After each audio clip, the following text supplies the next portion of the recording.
존경하는 시민 여러분 그리고 어린이 여러분, 이제 물을 먹는 우리 시민들이 물사용이용 부담금을 내야 돼요.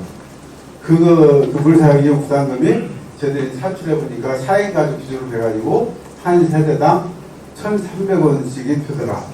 사실은 그것이 부담이 돼서 저희들이 결정하지 못하다가 지난번에 여론조사를 했어요. 시민들한테. 이건 직접 시민들이 당사자이기 때문에 시민들이 답을 해줘야 되지 않습니까? 그랬더니 다행히 한 60% 가까운 시민들이 1,300원을 부담하더라도 자기 상품을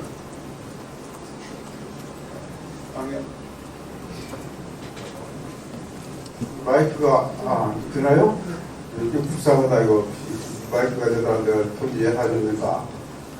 그렇게 해서 이제 동의를 해주셨고, 문제는 이제 동의를 하지 않으신 40% 시민들이 있어요.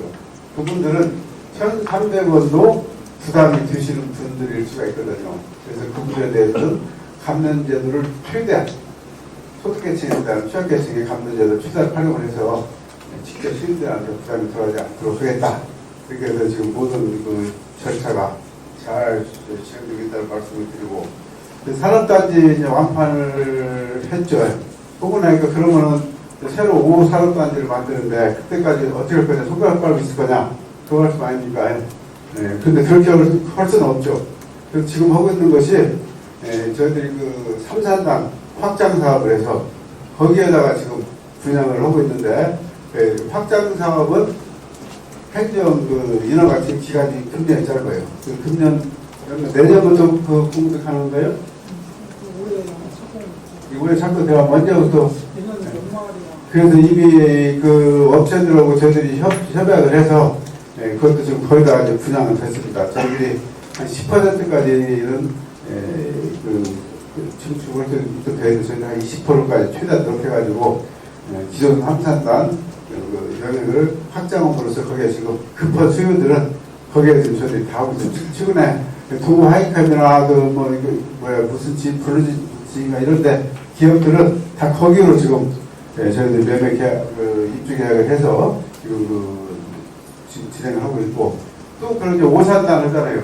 오산단도 다 준공하고 난 다음에 분양하는 것이 아니고 조성하면서, 분양하면서 조성하면서 이렇게 절대 진행을 합니다. 그래서 이 급한 데는 먼저 조성을 해서 분양을 하고 또 분양대금 받아서 다음 단계에 분양을 하고, 물론 이제 그 전 과정은 전 지역을 할 수는 없고, 전 지역은 저희들이 시기나 국비 확보해서 해야 되지만은 그 급한 지역은 저희들이 우선 그 분양하는 그런 시스템으로 지금 계획을 하고 있고요. 그 다음에 지방채 발행, 제가 지난해 의회에서도 설명을 했고 어제 KCN에서도 상세히 설명드렸는데, 지금 우리 결산세 보면은 2,990호 3,000억이라고 돼 있으니까 그걸 가지고 막 떠들으시는 분들이 있어요. 숫자는 맞추고 나왔으니까. 근데 해석을 제대로 해야 되거든요. 해석을. 지금 그 지방채, 이게 그 부채, 지방채 부채 중에는 지금 우리 시에서 관리할 수 있는 부채가 있고 관리 범위를 넘어선 그런 부채가 있어요. 두 가지를 지금 것 같아요. 그걸 내가 좀 자료 좀 설명을 어디 갔냐면, 그래서 우리가 시에서 저희들이 관리할 수 있는 것을 관리채무라 이렇게 해가지고 그 법정 용어입니다. 이게 관리채무까지는 마이크 줘봐라. 마이크 왜 그러냐?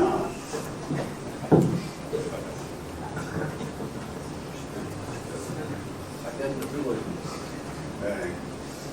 그 시에서 관리 의무가 있는 관리채무가 지방채하고 비슷해 있어요. 근데 지난 2019년도에 저희 지방채 제로를 선언을 했죠. 그때 관리채무를 100% 다 갚으려고 했는데 BTL은 갚지를 못했죠. 왜 못 갚았던 이유를 아시죠? 이것은 장기채무이기 때문에 조기 상환이 안 돼요. 20년간 장기채무이기 때문에. 그래서 전임 시장님들이 발행해놨는데 아직 상환하지 못하고 남은 BTL이 561억. 그리고 우리가 진짜 은행에 가서 실제 빚을 얻은 게 872억. 이 두 가지가 저희가 이제 관리를 좀 책임있는 채무예요. 그럼 나머지 채무는 뭐냐? 나머지 채무는 예를 들면은 BTL BTL 중에서 BTL은 국비 도비 10이 있잖아요.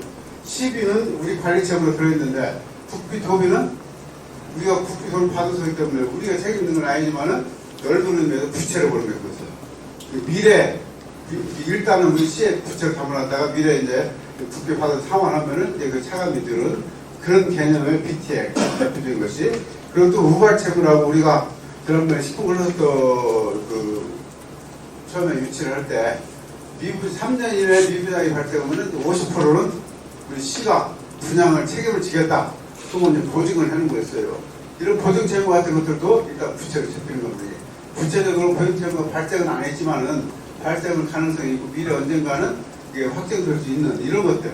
그런 것들. 그 다음에 이제 뭐 공무직이나 신입예술단은 공무원들 말고 공무원 이외에 시청에 근무하는 사람들 퇴직도 충당 부채도 그것도 이제 일단 부채를 잡아. 이것은 퇴직을 해봐야 되기 때문에 얼마가 지금 발생을 드는 예측이 불가능한 것이죠. 이런 것들. 그 이외에도 이제 선수금 뭐 일반들 미리 가지고 이런 받은 것들 다 이제 부채를 잡는데 이것은 저희가 직접 책임이 있는 그 부채 가지고 회계상 여러분들 복식투기 들어보셨죠? 복식투기 원리상 이게 부채를 잡히는 것이지 지방채가 아니라. 그래서 지금 현재 우리가 그 책임을 져야 될 관리 채무가 그 중에 1,433억이다. 그 중에 우리 이제 그 기자님이 말씀하셨듯이 금년도 연말에 358억 발행한다고 하지 않았느냐. 그거에 합하면 얼마냐. 그것까지 합하면 우리 지방채가 1,230억이 됩니다. 1,230억에다가 거기에 그 BTL 561억 합하면 그것이 우리 시의 관리 채무 범위다. 그렇게 얘기를 하는데 지금 엊그저께 이제 뭐 언론에서 3천억이라고 그러고 또 오산단 하면은 지방채가 2천억 또 어디 해야 되니까 5천억이 아니냐. 뭐 그럴 수도 있죠. 이게 숫자상으로는 그럴 수 있는데 내부적으로는 저희들이 관리 범 내에서 그 통계를 해나가기 때문에 시민들이 이렇게 크게 걱정하는 상황은 아니고 무엇보다 이제 왜 이런 상황이 발생했는가를 우리가 아셔야 돼요. 지금 최근 3년 동안 교부세가 우리 시만 하더라도 연간 800억씩 2,200억이 지금 줄었습니다. 근데 이것은 우리뿐만 아니라 전부 똑같아요. 지금 교부세가 다 줄기 때문에. 그래서 지금 인제 도시도 부채가 얼마 정도 알아보시면 알겠지만은 인제 도시도 우리 못지않게 이렇게 그 많은데 우리 지금 조수영 기자님 우리 김제시는 부채가 얼마입니까 지금? 거기도 1,000억대요? 천안 돈이 남는다고 천안 지원금을 주는 김제시도 1,000억이라고 하잖아요. 그러니까 이것은 전국적인 현상이고 어쩔 수 없는 상황이다. 이걸 타개하기 위해서 제가 대선 끝나자마자 바로 들어다닌 것이 교부세를 3% 올려달라. 그래서 제가 그 정치권 좀 더 돌아다니면서 이제 건의를 했는데 3%를 올려야 이것이 해결이 됩니다. 3% 올리면은 우리 전라북도가 한 9천억 정도가 더 오고 우리 익산 한 700억 정도가 더 옵니다. 그렇게 되면은 이 문제 해소가 되는데 그러기 전에는 근본적인 해결책이 없습니다. 왜 그러니 지출이 그동안 해오던 지출을 갑자기 돈 없다고 자를 수가 없잖아요. 자르고 한계가 있죠. 우리가 허리띠를 졸라 맨다고 졸라 맸지만은 그건 한계가 있다고요. 그래서 그건 근본적인 해결책이 나올 때까지는 지방채는 부채를 갈 수밖에 없다. 그래서 좀 제가 설명을 드리겠습니다. 다음 일정 강의에서 마지막. 아니요. 조금만 더요. 밥을 좀 늦게 먹으면 되지 뭐. 네, 말씀하세요. 저는 연합뉴스 김진반 기자인데요. 저는 질문이 아니고 이제 좀 강조를 하나 드리려고 어제 보면 이제 이재명 대통령이 전남 광주 사무이 했어요. 뉴스에 나오는 거 보면 이제 광주공항 무한이전 뭐 해결 잘 해줬다 뭐 이 정도만 나오는데 풀 영상을 쭉 다 봤는데 거기서 보면 이런 데는 좀 있어요. 그 단체장들이 초특급 메가 메타 네오 신재생 ADI-CT를 만들려고 하니까 규제를 좀 풀어달라. 그리고 몇 조 원 돈을 좀 달라 하니까 이재명 대통령이 이런 말을 제가 너무 기대가 컸나봐요. 그러니까 무슨 말이냐면 구체적으로 뭘 해달라고 하는 행정적인 그 조치를 요구하는 게 아니라 규제 풀어주고 돈 주세요 이렇게 하면은 아마 조만간 전북도 올 것 같은데 우리 또 익산 같은 경우에는 제가 보니까 국가적 지원 필요한 게 우리 보면 왕궁 프로젝트 있잖아요. 예, 그렇죠. 요거하고 보면 우리 또 철도 이게 도시권 하나로 연결하는 거 두 개가 국가적인 차원에서 좀 필요한데 미리 조금 준비를 하시면 예. 그런 기회 왔을 때 익산에서도 전주하고 제일 약간 발전입니다. 좀 행정 전문가시니까 좀 행정가답게 예. 구체적으로 좀 준비해 주시면 익산에 좀 난제가 좀 잘 풀리지 않을까. 네, 아니, 생각을 어제 보니까 들더라고요. 좋은 제안을 해주셨습니다. 지금 사실은 어제 광주에 가가지고 전남, 광주 시도지사들이 완전히 완패를 했다 뭐 이런 식으로 또 평가를 하더라고요. 그러고 이제 거기서 결정을 내고 TF팀 청와대 구성을 해서 추후에 이제 노를 해나가자 그렇게 갔는데 좋은 기회였는데 사실은 못 사는 것이 맞아요. 국민들이 그냥 뭐 버거버거 했다고 그 소문을 들어요. 근데 우리는 이제 말씀하신 준비를 철저히 이제 해서 잘 이용을 그 기회로 활용하도록 하겠고, 철도가 이제 전주하고 좀 갈등이 있는 것 같이 말씀하셨는데 맞습니다. 초창기에 그랬어요. 근데 얼마 전부터 이제 대화법이 통과된 이후부터 서로 이제 이게 합치가 돼가지고 급물살을 타서 저희들이 협의체를 구성을 해서 이제 이제 도가 총괄하고 그다음에 전주, 익산, 군산, 완주까지 해서 좀 진행을 하고 있습니다. 그리고 이렇게 진행을 하면은 전주권 방역철도도 큰 문제 없을 것 같다. 그리고 그것을 우리도 이제 명칭 자체를 바꾸려고 그래요. 전북권이 아니고 전주권이다. 전북권 하니까 익산이 꼭 중심을 차지하려고 하는 것 같아서 전주가 중심이다 하는 인식을 심어주기 위해서 앞으로 용어를 전주권으로 바꾸자. 그렇게 해서 보고 있는 중입니다.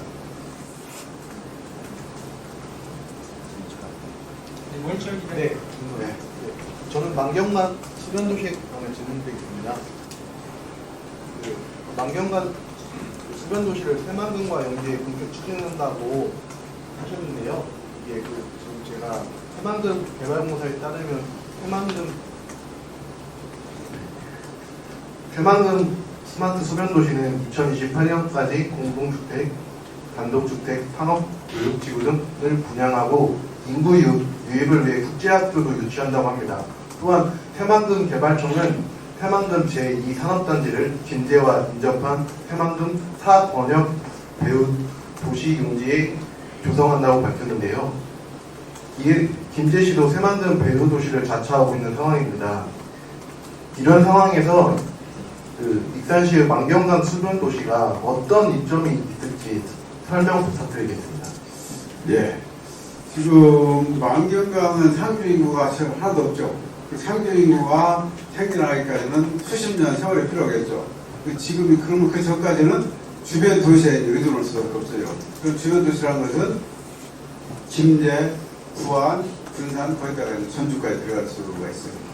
근데 지리적이나 입적으로 봤을 때 저희들이 가장 유리하다고 보는 것이, 우리는 새만금하고 만경강 수변도시하고 직통도로만 놓으면은, 그러면은 제일 가까운 부지에다가 손톱이 잘 되는 그런 배후 도시가 되고, 저희들이 이거 설계를 할 때 이미 익산시를 제외한 인접 도시 주민들, 수도권 주민까지 해가지고 여론조사를 해보니까 입주 의사가 있다고 답한 사람들이 55% 넘었어요. 새만금 배후 도시에다가 이렇게 수변도시에 이렇게 하면, 새만금 만경강 수변도시죠.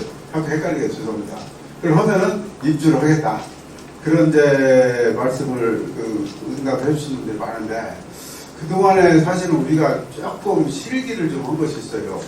이것을 준비를 다 해놓고 이제 발표를 해야 되는데, 건설경기가 그때 이제 2022년도 기점으로 해서 보급금리 좀 가라앉았잖아요. 근데 우리가 공고를 해서 업체들이 많이 안 들으면은 이 사업 자체가 좌초대가 돼가지고 업체가 많이 응모할 수 있는 그런 타임을 기다리다 보니까 할수록 경제권이 더 안 좋은 거예요. 더 안 좋아지는 거예요. 그래가지고 지금 이제 겨우 좀 회복될 기미가 보이는데, 인자는 더 못 기다리겠다 해서 조만간 이제 발표 공고를 낼 겁니다. 내고, 거기에 지금 저희들이 그동안에 해온 것이 뭐지, 때만 기다린 것이 아니고 분양 여건을 좀 조성을 미리 해놓자, 그 사이에. 그래서 구상을 했던 것이 좀 전에 얘기했던 새만금하고 직통도로를 새만금 마스터플랜에 반영하는 거. 만경강 백길 보건사 혹시 들어보셨어요? 아라백길 보건사. 그래서 거기에 육로뿐만 아니라 수로를 통해서도 만경강 수변도시에 접근할 수 있게 그런 계획을 지금 이미 용역이 진행되고 있어요. 근데 그 용역이 굉장히 실행 가능성이 많은 것이, 그래서 무엇보다도 지금 그 새만금에 매립되지 않은 부지가 거의 절반 되잖아요. 거기서 준설하면 그대로 거기다가 매립을 할 수 있기 때문에 매립 건설 비용도 엄청 줄을 뿐만 아니라 거기에 그것을 기존 강을 준설하는 것이기 때문에 환경적인 측면에서도 굉장히 도움이 되고, 준설은 환경 보호가 될 거잖아요. 그게 준설하는 그런 것 자체.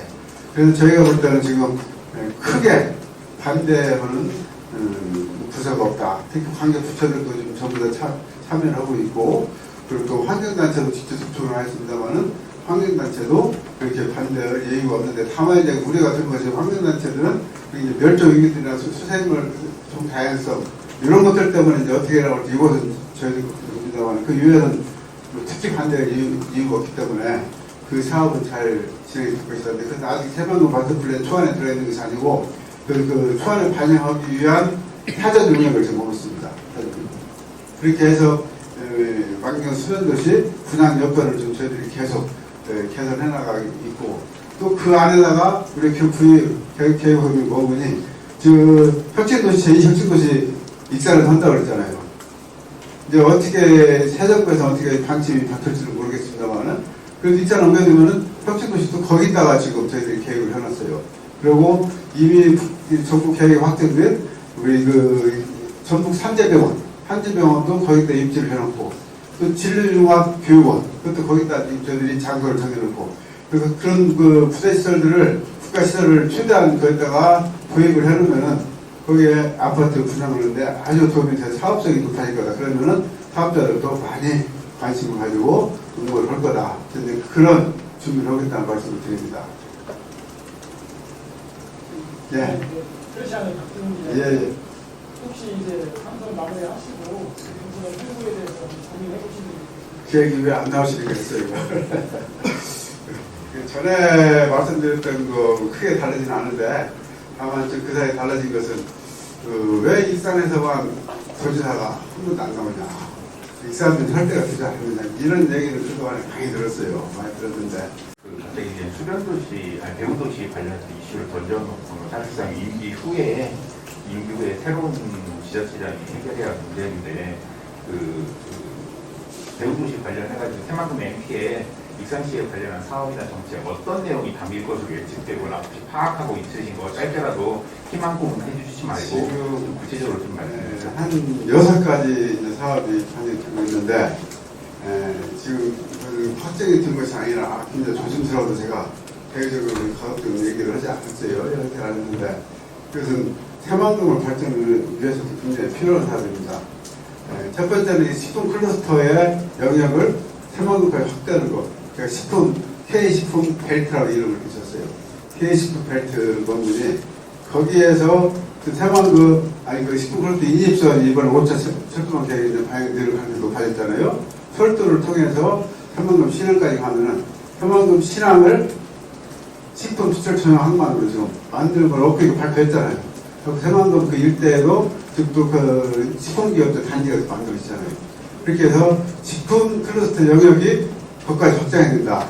그래서 진정한 K푸드 식품 수도를 앞당길 수 있는 그런 프로젝트가 들어있다는 것이 이제 대표적인 것이고, 그 이후에 너무나 많이 말씀드리면 그것은 좀 전에 말씀드린 이미 발표된 것이라는 얘기하는 것인데, 앞으로 한 5가지 정도 더 들었는데, 그 중에 아까 이미 얘기한 도로 직통도로 오는 거, 이것은 들어있고, 만경강 백길 복원하는 거, 이것은 들어있고, 나머지 한 서너 가지 더 있는데, 근데 11월 달에 지금 확정한다고 그러거든요. 근데 제가 자꾸 입방향 돌면 또 이게 부정탈 것 같아서, 근데 거기에 이제 그것을 수행하기 위해서 우리 공무원들이 파견 나가야죠. 과장급 하나, 계장급 하나가 지금 우리 새만금청에 파견이 나가 있어요. 그 사람들이 그 업무를 수행을 하고 있습니다. 이제 결과가 나오면 그때부터 기자 브리핑 한번 하겠습니다. 그 아까 대입식 하실 때 사모님하고 큰절 공무원들 준다는데 그건 대입식이 계획보다 더 앞당겨질 수 있다는 거를 이해하면 될까요? 근데 그것은 모르겠어요. 상황을 봐야 되는데 그래서 제가 그 출마할 거냐 말 거냐 확답을 못하는 거예요 지금. 그것과도 연결됩니다. 네, 이어서 이제 강영숙 비서장님이 말씀 드리겠습니다. 네. 시장입니다. 10월 1일자로 일단 시장 저는 오늘 2016년 처음 시장으로 익산의 이름을 가져왔던 문화를 떠올리며 이 자리에 있습니다.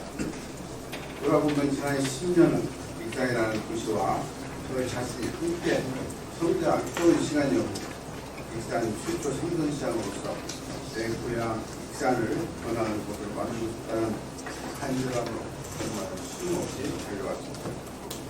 언제나 시민 한 분 한 분의 삶의 보탬이 되는 일을 고민했습니다. 시민의 동기 속에서 방향을 찾고 현장의 목표에 대해서 답을 찾으며 익산의 이름에 변화하는 곳을 세우기 위해 온 힘을 다했습니다. 때로는 앞이 보이지 않는 길을 걷기도 했지만은 그때마다 시민 여러분의 믿음과 응원이 늘 저를 수행하는 힘이 되어주었습니다. 그리고 그 힘으로 어제보다 나은 오늘의 익산을 만들고 오늘보다 더 밝은 내일의 익산을 준비할 수 있습니다. 민정 8기 3주년을 맞아 오늘 이 자리에서는 앞으로 남은 1년을 단순히 임기의 마무리가 아닌 더 큰 익산을 향한 새로운 출발점을 만들기 위해 우리 시가 나아갈 길을 함께 이야기하고 아울러 지난 10년의 시정을 돌아보며 그간의 변화와 성과를 시민들과 국민들과 먼저 익산시가 앞으로 추진할 핵심 사업에 대해 말씀드리겠습니다. 필연적으로 도시의 성장은 국가 정책과 지역 발전이 맞물려야만 합니다.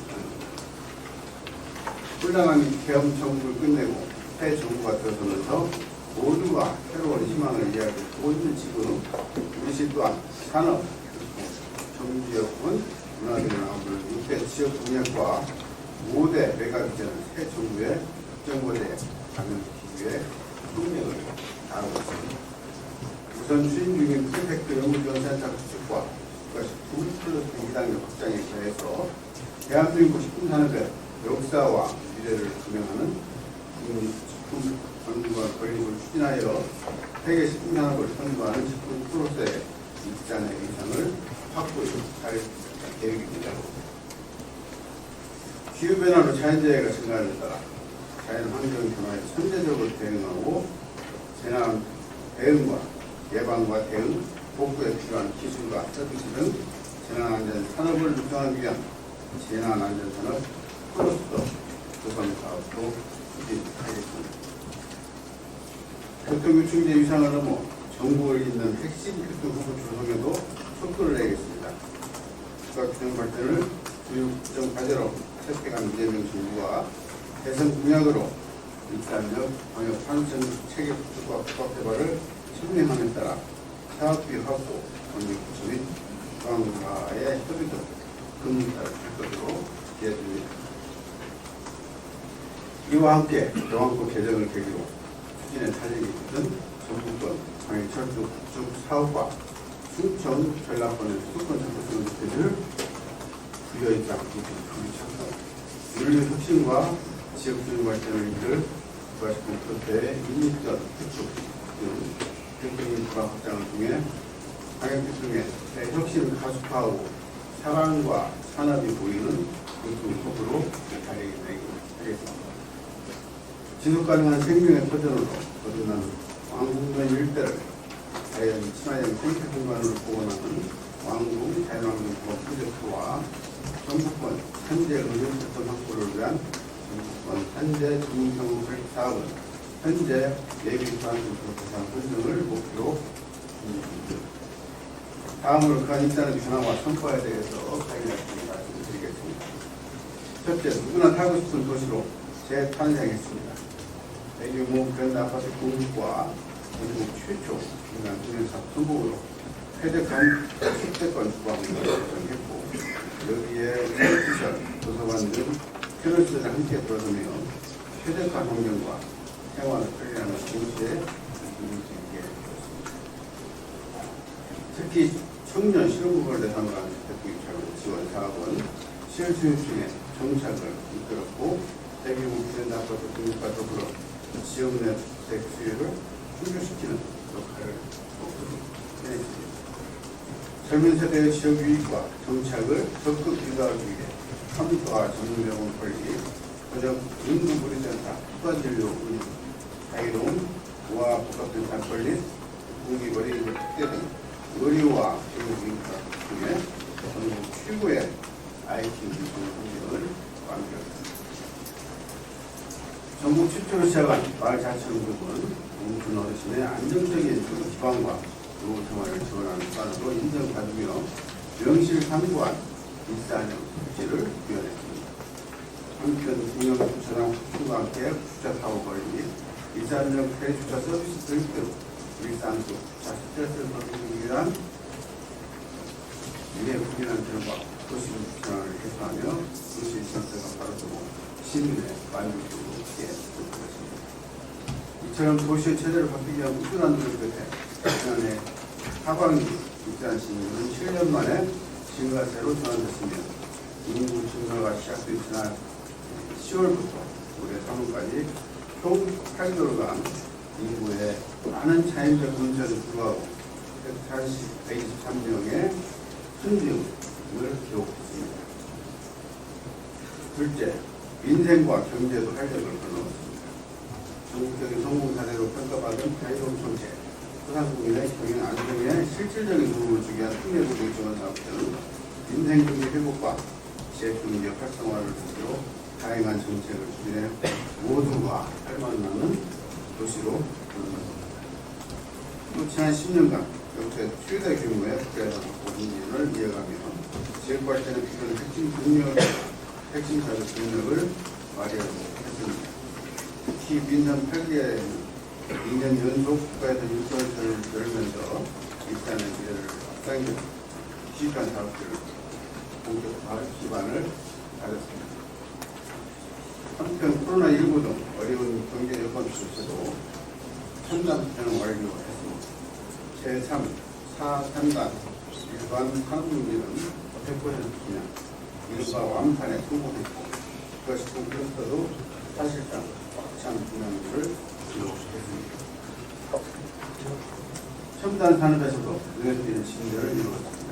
식품과 그린 바이오를 중심으로 글로벌 동생을 산업 기반을 확대하고 국물 헬스케어 플러스 조성을 본격 추진하며 이와 같은 바이오 산업에 중심으로 힘차게 도약하고 있습니다. 셋째, 골프처럼 따라다니는 환경 문제를 해결했습니다. 숙자납치의 주건 왕궁 산업투자 매입을 끈질긴 노력으로 13년 만에 마무리했고 밤나 전전마을, 양산, 석산 등 주민 건강을 위협하는 현장은 과감한 결단으로 해결의 목표를 쳤습니다. 이와 함께 고질적인 악취 해소를 위해 악취 취약시킨 5월부터 10월까지 24시간 악취 상황을 운영하여 민원에 신속히 대응하고 특히 전체 악취 민원의 70%를 차지하는 특단 악취 저감을 위해 특단 능가를 기반으로 전담회와 교육, 홍보 등 현장 교육을 강화하고 있습니다. 도심 한가운데 마동, 모인, 소라, 수도산 공원과 신흥공원을 새롭게 조성하여 부족했던 녹지공원과 신소 여가공간을 확장하고 시민 삶의 만족도를 끌어올렸습니다. 500만 그루 나무심기 사업은 목표를 초과 달성해 도시 전역에 요금을 더했고 국내 유일의 국립익산 치유소는 시민에게 건강과 휴식을 제공하는 명소로 자리 잡게 되었습니다. 넷째, 역사, 관광, 문화가 어우러져 익산마을 매력이 한층 깊어졌습니다. 도도시에 숨기는 문화가 스며들면서 생기가 되살아나고 있습니다. 얇은 은행 건물 개조에 만든 공동체와 형투기업과 협업한 구글하우스 그리고 치킨우드와 같은 문화의 콘텐츠를 통해 원주심 골목에 새로운 활력을 불어넣었습니다. 익산의 찬란한 역사와 문화의 특성을 활용해 다채로운 관광 콘텐츠를 개발하고 그런 관광을 넘어 직접 체험하고 기억하는 관광업소의 문화를 성공적으로 정착시켰습니다. 특히 촬영 건설하려고 그리고 세트장부터 자연의 치료를 중심으로 하는 광동도 테마 관광지 등이 현장 체험의 관광지로 확보받고 있으며 이를 바탕으로 이제 익산은 500만 관광도시를 넘어 1000만 관광도시를 향해 나아갑니다. 아울러 민선 8기에는 흠나무 발상기 익산의 역사 정체성 풍립과 새로운 그야 의지를 담아 시민문화를 경계하고 마음문화대전과 연계한 학술 프로그램을 개최하며 세계 이산도시 시민으로서 중심을 높였습니다. 다섯째, 촘촘한 복지로 모두가 따뜻한 붉은 도시를 만들었습니다. 이불, 노인, 장애인 대상, 의료, 요양, 돌봄을 통합적으로 하는 시설을 신설해 어르신들이 지역 내에서 안정적인 삶을 유지할 수 있도록 돕고 국권의 안보 살필 서비스와 운송, 안전 알림 체계를 강화해 불행사회 대응에도 선두적 역할을 하고 있습니다. 수급 자격이 준비된 가구를 최대 3년간 관리하는 위기가구 3년 집중 관리를 준비된 촘촘한 익산형 복지체계를 구축했고 상부의 건강관리비 지원, UNICEF, 아동시설도시 인증, 중증장애인 학생지원 특대 등 모두가 함께하는 복지도시로 거듭나고 있습니다.